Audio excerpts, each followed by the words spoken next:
There you go. Don't feel like being on camera today. So we'll start off with the Lord's Prayer. Our Father, who art in heaven, hallowed be thy name. Thy kingdom come, thy will be done on earth as it is in heaven. Give us this day our daily bread. Forgive us of our trespasses. Forgive those who trespass against us. And lead us not to temptation, but deliver us from evil. Amen. Jesus, I pray for everybody involved with the shooting in Florida the other day. Are all the survivors are all healing nicely, physically and mentally and bodily. I hope they all find the right path in life and stick to the right path. And watch over the gunman's family because they didn't do it. They didn't do nothing wrong. Amen. Okay.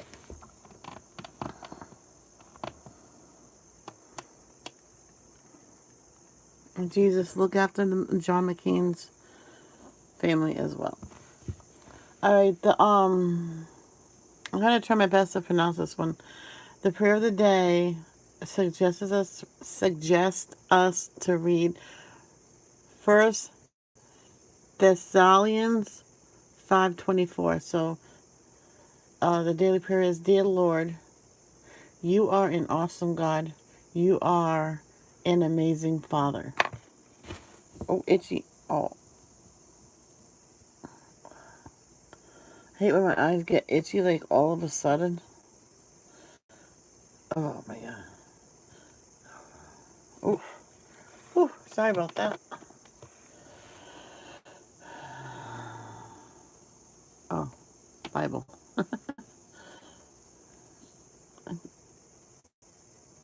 And then the guy can read the chapter.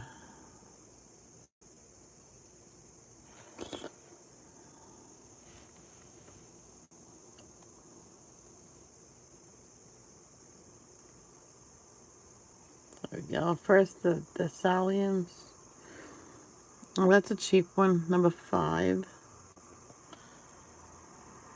Obviously, I read this one, so I don't have to read the paragraph. I mean, I don't have to read the chapter because I already read it. I think I froze. Hold on, let me plug you in.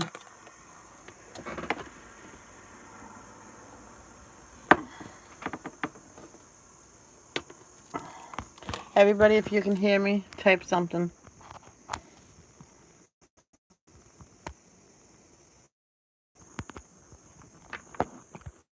Let's just wait a second.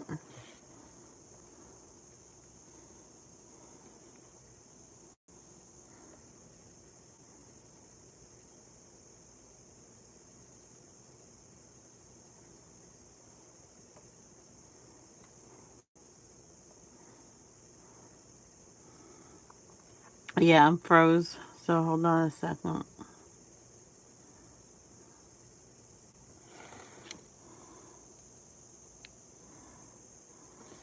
Here we go. Okay, Emily. Hey, how are you, Emily? All right, we're going to be reading from First Thessalonians 5:24. I already read this chapter before, so I don't really have to read it again.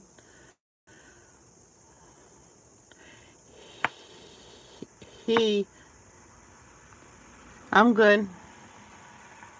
He who calls you in faithful, he will do it. Okay. Sometimes I don't get it. Sometimes I do.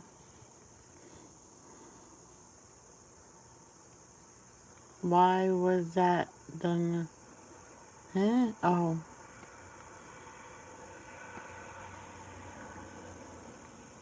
Oh, I already read this one too. That's wonderful. First Corinthians 13:4-5.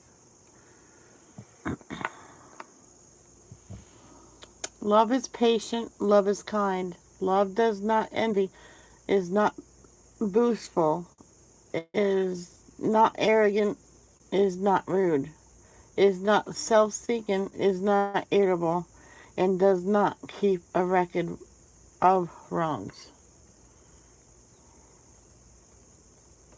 Then after that, it goes on, actually, I guess.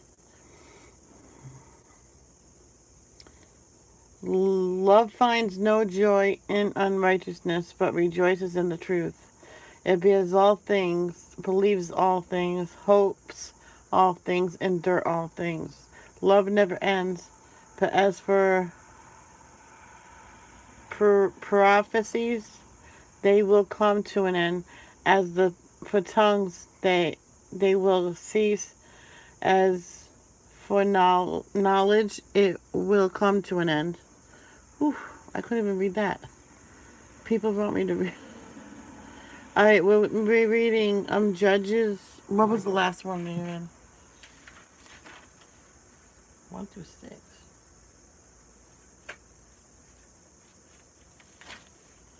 Did we read more than 1 through 6? No, I guess not. Judges. I guess we started Judges yesterday, so we read. We'll read 7 to 12.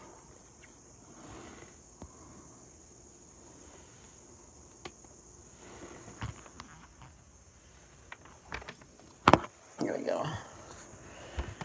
Boom and boom. Chapter 7. Jerubbaal, that is Gideon, and all the troops that were with him, got up early and camped beside the spring of Harod.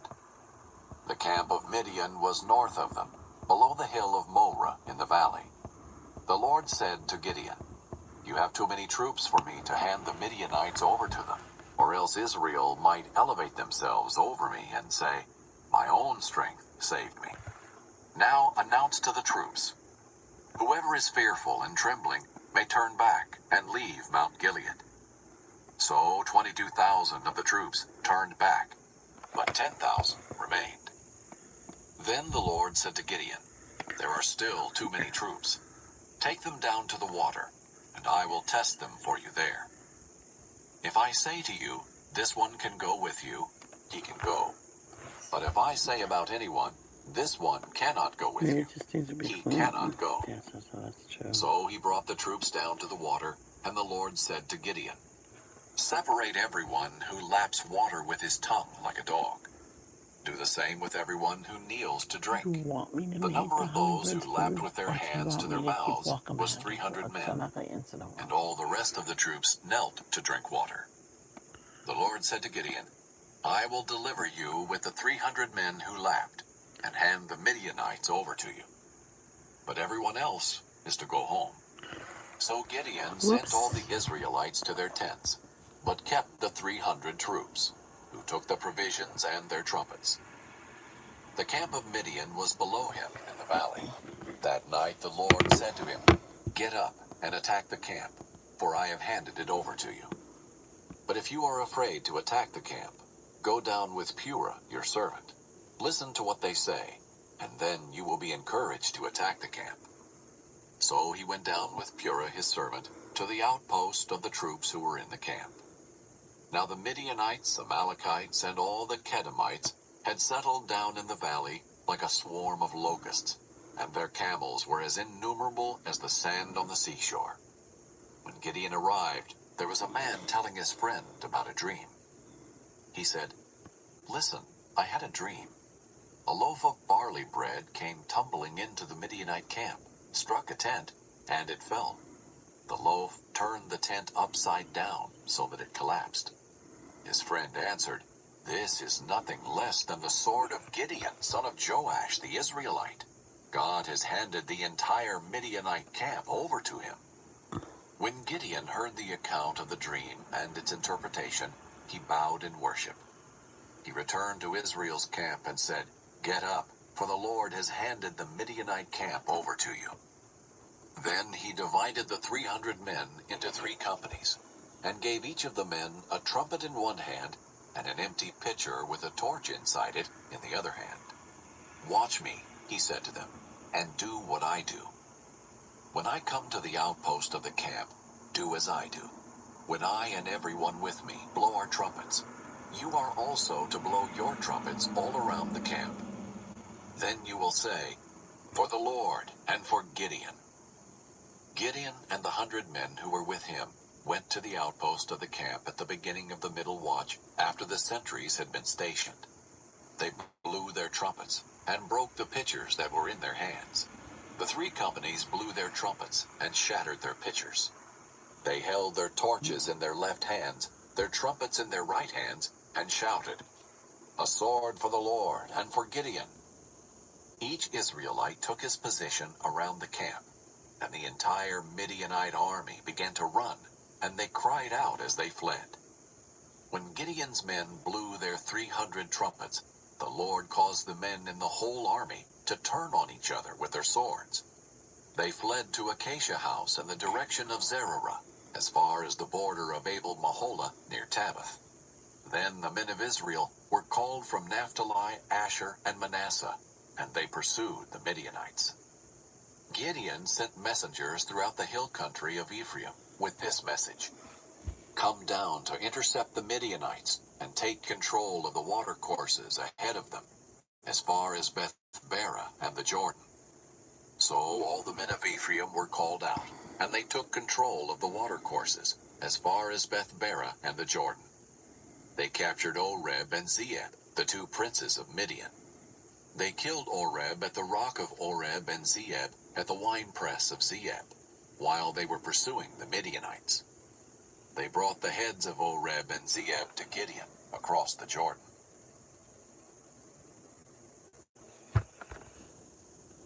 Chapter 8.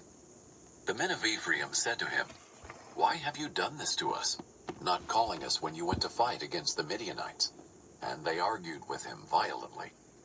So he said to them, "What have I done now compared to you? Is not the gleaning of Ephraim better than the grape harvest of Abiezer? God handed over to you Oreb and Zeeb, the two princes of Midian. What was I able to do compared to you?" When he said this, their anger against him subsided. Gideon and the 300 men came to the Jordan and crossed it. They were exhausted, but still in pursuit. He said to the men of Succoth, "Please give some loaves of bread to the troops under my command, because they are exhausted, for I am pursuing Zebah and Zalmunna, the kings of Midian." But the princes of Succoth asked, "Are Zebah and Zalmunna now in your hands, that we should give bread to your army?" Gideon replied, "Very well. When the Lord has handed Zebah and Zalmunna over to me, I will tear your flesh with thorns and briars from the wilderness." He went from there to Penuel, and asked the same thing from them. The men of Penuel answered just as the men of Succoth had answered. He also told the men of Penuel, "When I return safely, I will tear down this tower." Now Zebah and Zalmunna were in Karkar, and with them was their army of about 15,000 men, who were all those left of the entire army of the Kedemites. Those who had been killed were 120,000 armed men. Gideon traveled on the caravan route east of Nobah and Jogbehah, and attacked their army while the army felt secure. Zebah and Zalmunna fled, and he pursued them. He captured these two kings of Midian, and routed the entire army. Gideon, son of Joash, returned from the battle by the ascent of Heres. He captured a youth from the men of Succoth, and interrogated him. The youth wrote down for him the names of the 77 leaders and elders of Succoth. Then he went to the men of Succoth and said, "Here are Zebah and Zalmunna. You taunted me about them, saying, 'Are Zebah and Zalmunna now in your power, that we should give bread to your exhausted men?'" So he took the elders of the city, and he took some thorns and briars from the wilderness, and he disciplined the men of Succoth with them. He also tore down the tower of Penuel, and killed the men of the city. He asked Zebah and Zalmunna, "What kind of men did you kill at Tabor?" "They were like you," they said. "Each resembled the son of a king." So he said, "They were my brothers, the sons of my mother. As the Lord lives, if you had let them live, I would not kill you." Then he said to Jether, his firstborn, "Get up and kill them." The youth did not draw his sword, for he was afraid because he was still a youth. Zebah and Zalmunna said, "Get up and strike us down yourself, for a man is judged by his strength." So Gideon got up, killed Zebah and Zalmunna, and took the crescent ornaments that were on the necks of their camels. Then the Israelites said to Gideon, Rule over us, you as well as your sons and your grandsons, for you delivered us from the power of Midian." But Gideon said to them, "I will not rule over you, and my son will not rule over you. The Lord will rule over you." Then he said to them, "Let me make a request of you. Everyone give me an earring from his plunder." Now the enemy had gold earrings because they were Ishmaelites. They said, "We agree to give them." So they spread out a cloak, and everyone threw an earring from his plunder on it. The weight of the gold earrings he requested was 43 pounds of gold, in addition to the crescent ornaments and ear pendants, the purple garments on the kings of Midian, and the chains on the necks of their camels. Gideon made an ephod from all this and put it in Ophrah, his hometown. Then all Israel prostituted themselves by worshiping it there, and it became a snare to Gideon and his household. So Midian was subdued before the Israelites, and they were no longer a threat. The land had peace for 40 years during the days of Gideon. Jerubbaal, that is Gideon, son of Joash, went back to live at his house. Gideon had 70 sons, his own offspring, since he had many wives. His concubine, who was in Shechem, also bore him a son, and he named him Abimelech. Then Gideon, son of Joash, died at a good old age, and was buried in the tomb of his father Joash in Ophrah of the Abiezrites. When Gideon died, the Israelites turned and prostituted themselves by worshiping the Baals, and made Baal Berith their god. The Israelites did not remember the Lord their God, who had rescued them from the hand of the enemies around them. They did not show kindness to the house of Jerubbaal, that is Gideon, for all the good he had done for Israel. Chapter 9. Abimelech, son of Jerubbaal, went to Shechem and spoke to his uncles and to his mother's whole clan, saying, "Please speak in the hearing of all the citizens of Shechem. Is it better for you that 70 men, all the sons of Jerubbaal, rule over you, or that one man rule over you? Remember that I am your own flesh and blood." His mother's relatives spoke all these words about him in the hearing of all the citizens of Shechem, and they were favorable to Abimelech, for they said, "He is our brother." So they gave him 70 pieces of silver from the temple of Baal Berith. Abimelech used it to hire worthless and reckless men, and they followed him. He went to his father's house in Ophrah and killed his 70 brothers, the sons of Jerubbaal, on top of a large stone. But Jotham, the youngest son of Jerubbaal, survived because he hid. Then all the citizens of Shechem and Beth Millo gathered together and proceeded to make Abimelech king at the oak of the pillar in Shechem.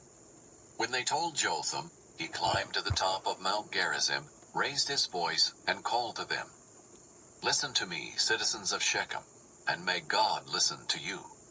The trees decided to anoint a king over themselves. They said to the olive tree, "Reign over us." But the olive tree said to them, "Should I stop giving my oil that people use to honor both God and men and rule over the trees?" Then the trees said to the fig tree, "Come and reign over us." But the fig tree said to them, "Should I stop giving my sweetness and my good fruit and rule over trees?" Later the trees said to the grapevine, "Come and reign over us." But the grapevine said to them, "Should I stop giving my wine that cheers both God and man and rule over trees?" Finally all the trees said to the bramble, "Come and reign over us." The bramble said to the trees, "If you really are anointing me as king over you, come and find refuge in my shade. But if not, may fire come out from the bramble and consume the cedars of Lebanon." Now if you have acted faithfully and honestly in making Abimelech king, if you have done well by Jerubbaal and his family, and if you have rewarded him appropriately for what he did, for my father fought for you, risked his life, and rescued you from Midian, and now you have attacked my father's family today, killed his 70 sons on top of a large stone, and made Abimelech, the son of his slave woman, king over the citizens of Shechem, because he is your brother. So if you have acted faithfully and honestly with Jerubbaal and his house this day, rejoice in Abimelech, and may he also rejoice in you. But if not, may fire come from Abimelech and consume the citizens of Shechem and Beth Millo. And may fire come from the citizens of Shechem and Beth Millo and consume Abimelech. Then Jotham fled, escaping to Beer, and lived there because of his brother Abimelech. When Abimelech had ruled over Israel 3 years, God sent an evil spirit between Abimelech and the citizens of Shechem. They treated Abimelech deceitfully, so that the crime against the 70 sons of Jerubbaal might come to justice, and their blood would be avenged on their brother Abimelech, who killed them, and on the citizens of Shechem, who had helped him kill his brothers.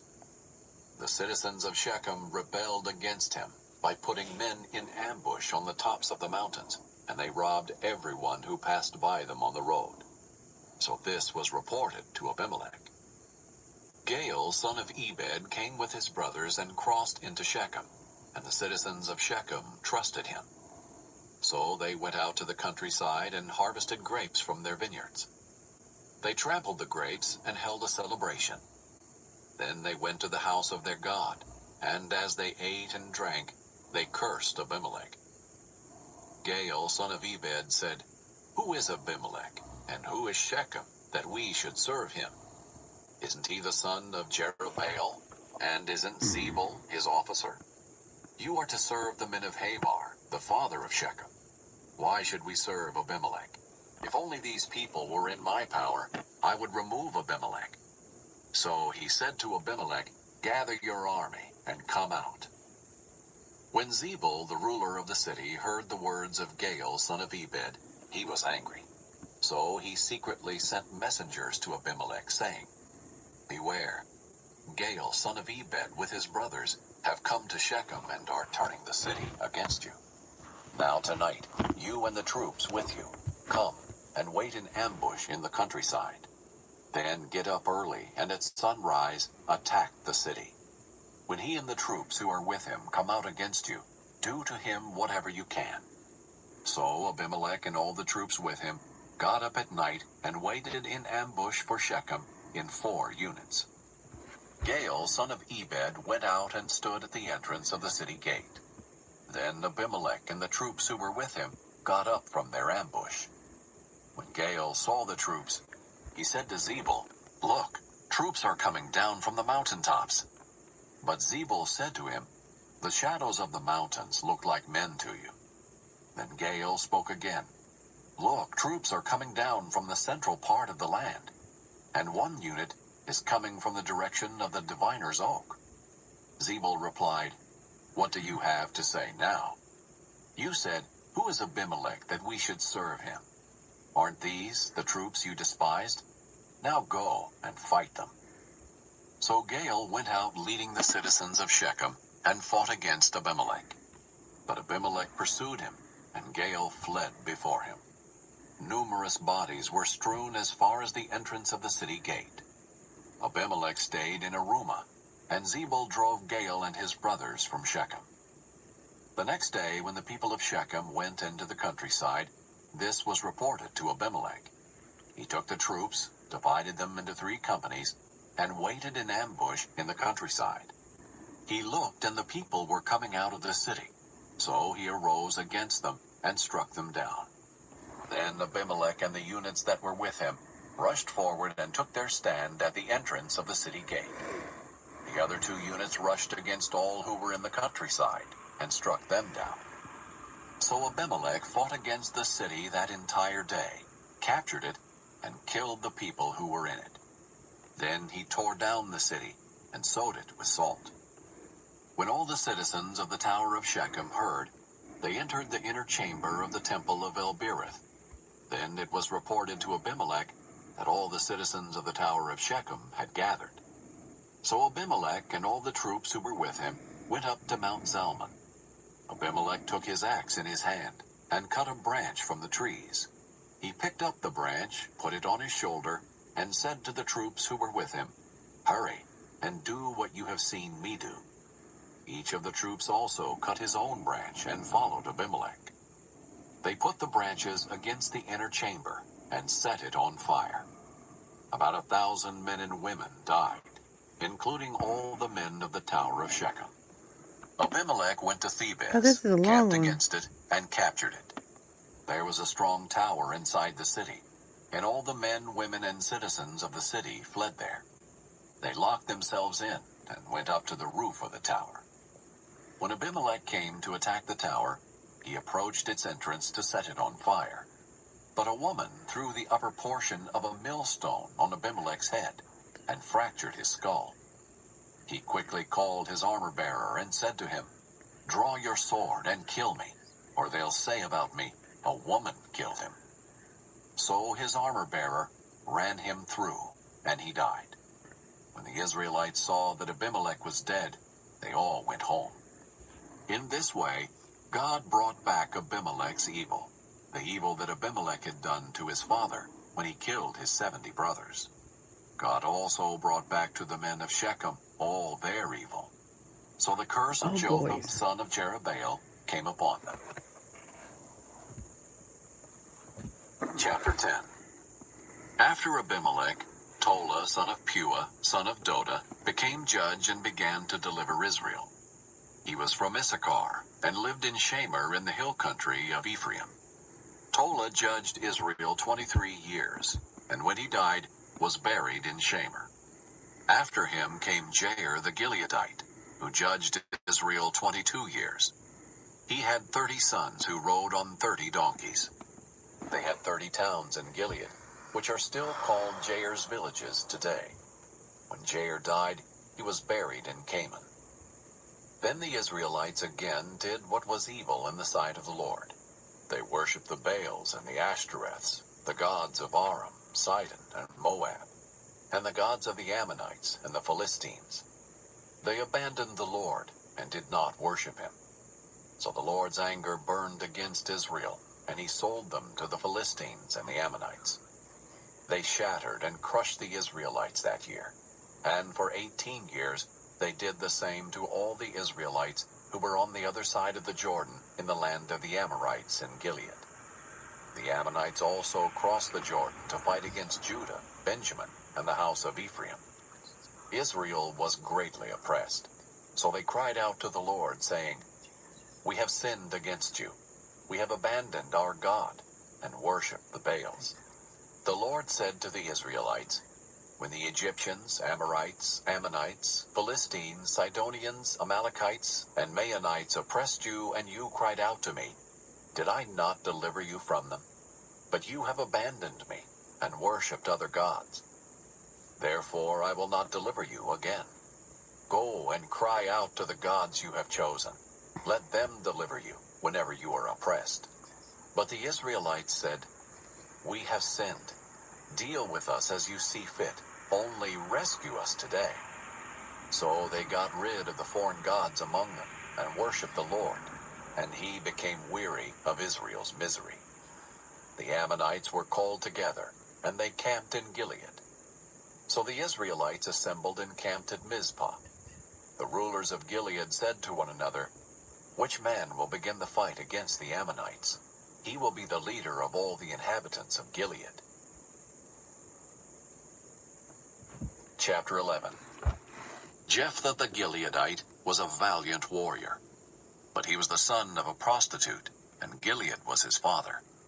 Gilead's wife bore him sons, and when they grew up, they drove Jephthah out and said to him, "You will have no inheritance in our father's family, because you are the son of another woman."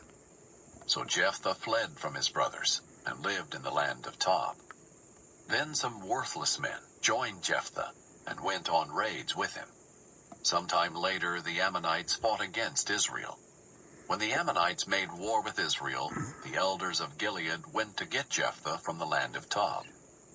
They said to him, "Come, be our commander, and let's fight the Ammonites." Jephthah replied to the elders of Gilead, "Didn't you hate me and drive me out of my father's family? Why then have you come to me now when you're in trouble?" They answered Jephthah, "That's true, but now we turn to you. "Come with us, fight the Ammonites, and you will become leader of all the inhabitants of Gilead." So Jephthah said to them, "If you are bringing me back to fight the Ammonites, and the Lord gives them to me, I will be your leader." The elders of Gilead said to Jephthah, "The Lord is our witness if we don't do as you say." So Jephthah went with the elders of Gilead. The people made him their leader and commander, and Jephthah repeated all his terms in the presence of the Lord at Mizpah. Jephthah sent messengers to the king of the Ammonites, asking, "What do you have against me that you have come to fight me in my land?" The king of the Ammonites said to Jephthah's messengers, "When Israel came from Egypt, they seized my land, from the Arnon to the Jabbok and the Jordan. Now restore it peaceably." Jephthah again sent messengers to the king of the Ammonites to tell him, "This is what Jephthah says. Israel did not take away the land of Moab or the land of the Ammonites. But when they came from Egypt, Israel traveled through the wilderness to the Red Sea and came to Kadesh. Israel sent messengers to the king of Edom, saying, 'Please let us travel through your land.' But the king of Edom would not listen. They also sent messengers to the king of Moab, but he refused. So Israel stayed in Kadesh. Then they traveled through the wilderness and around the lands of Edom and Moab. They came to the east side of the land of Moab and camped on the other side of the Arnon, but did not enter into the territory of Moab, for the Arnon was the boundary of Moab. Then Israel sent messengers to Sihon, king of the Amorites, king of Heshbon. Israel said to him, "Please let us travel through your land to our country." But Sihon would not trust Israel to pass through his territory. Instead, Sihon gathered all his troops, camped at Jahaz, and fought with Israel. Then the Lord God of Israel handed over Sihon and all his troops to Israel, and they defeated them. So Israel took possession of the entire land of the Amorites who lived in that country. They took possession of all the territory of the Amorites, from the Arnon to the Jabbok, and from the wilderness to the Jordan.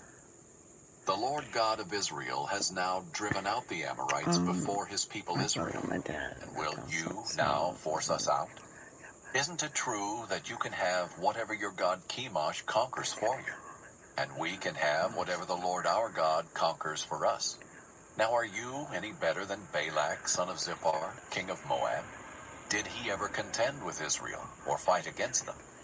While Israel lived 300 years in Heshbon and Aroer, and their surrounding villages, and in all the cities that are on the banks of the Arnon, why didn't you take them back at that time? I have not sinned against you, but you are doing me wrong by fighting against me. Let the Lord, who is the judge, decide today between the Israelites and the Ammonites." But the king of the Ammonites would not listen to Jephthah's message that he sent him.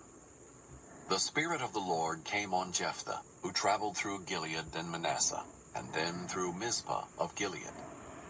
He crossed over to the Ammonites from Mizpah of Gilead. Jephthah made this vow to the Lord: "If you in fact hand over the Ammonites to me, whoever comes out the doors of my house to greet me when I return safely from the Ammonites will belong to the Lord, and I will offer that person as a burnt offering." Jephthah crossed over to the Ammonites to fight against them, and the Lord handed them over to him. He defeated 20 of their cities with a great slaughter, from Aroer all the way to the entrance of Minnith, and to Abel-Kiramim. So the Ammonites were subdued before the Israelites. When Jephthah went to his home in Mizpah, there was his daughter coming out to meet him with tambourines and dancing. She was his only child. He had no other son or daughter besides her. When he saw her, he tore his clothes and said, "No, not my daughter. You have devastated me. You have brought great misery on me. I have given my word to the Lord and cannot take it back." Then she said to him, "My father, you have given your word to the Lord. Do to me as you have said, for the Lord brought vengeance on your enemies, the Ammonites." She also said to her father, "Let me do this one thing. Let me wander 2 months through the mountains with my friends and mourn my virginity." "Go," he said, and he sent her away 2 months. So she left with her friends and mourned her virginity as she wandered through the mountains. At the end of 2 months she returned to her father, and he kept the vow he had made about her. And she had never been intimate with a man. Now it became a custom in Israel that 4 days each year the young women of Israel would commemorate the daughter of Jephthah the Gileadite. Chapter Last 12. one. The men of Ephraim were called together and crossed the Jordan to Zaphon. They said to Jephthah, "Why have you crossed over to fight against the Ammonites, but didn't call us to go with you? We will burn your house with you in it." Then Jephthah said to them, "My people and I had a bitter conflict with the Ammonites, so I called for you, but you didn't deliver me from their power. When I saw that you weren't going to deliver me, I took my life in my own hands and crossed over to the Ammonites, and the Lord handed them over to me. Why then have you come today to fight against me?" Then Jephthah gathered all of the men of Gilead. They fought and defeated Ephraim, because Ephraim had said, "You Gileadites are Ephraimite fugitives in the territories of Ephraim and Manasseh." The Gileadites captured the fords of the Jordan leading to Ephraim. Whenever a fugitive from Ephraim said, "Let me cross over," the Gileadites asked him, "Are you an Ephraimite?" If he answered no, they told him, "Please say Shibboleth." If he said Sibboleth, because he could not pronounce it correctly, they seized him and executed him at the fords of the Jordan. At that time 42,000 from Ephraim died. Jephthah judged Israel 6 years, and when he died, he was buried in one of the cities of Gilead. Ibzan, who was from Bethlehem, judged Israel after Jephthah, and had 30 sons. He gave his 30 daughters in marriage to men outside the tribe, and brought 30. back 30 wives for his sons from outside the tribe. Ibzan judged Israel 7 years, and when he died, he was buried in Bethlehem. Elon, who was from Zebulun, judged Israel after Ibzan. He judged Israel 10 years, and when he died, he was buried in Ajalon in the land of Zebulun. After Elon, Abdon, son of Hillel, who was from Pirathon, judged Israel. He had 40 sons and 30 grandsons, who rode on 70 donkeys. Abdon judged Israel 8 years, and when he died, he was buried in Pirathon in the land of Ephraim, in the hill country of the Amalekites. And that is it for today.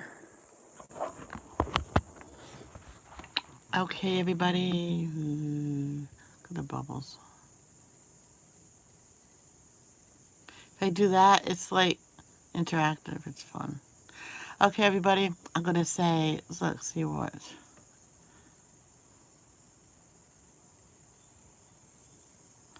Thank you. I couldn't read. I even tried a little bit. And some days I can read fine. Other days you won't even understand what I'm saying. So I'm going to go now because I got to get cleaned up or get dressed and wait till it's time to go to the gym. Peace out.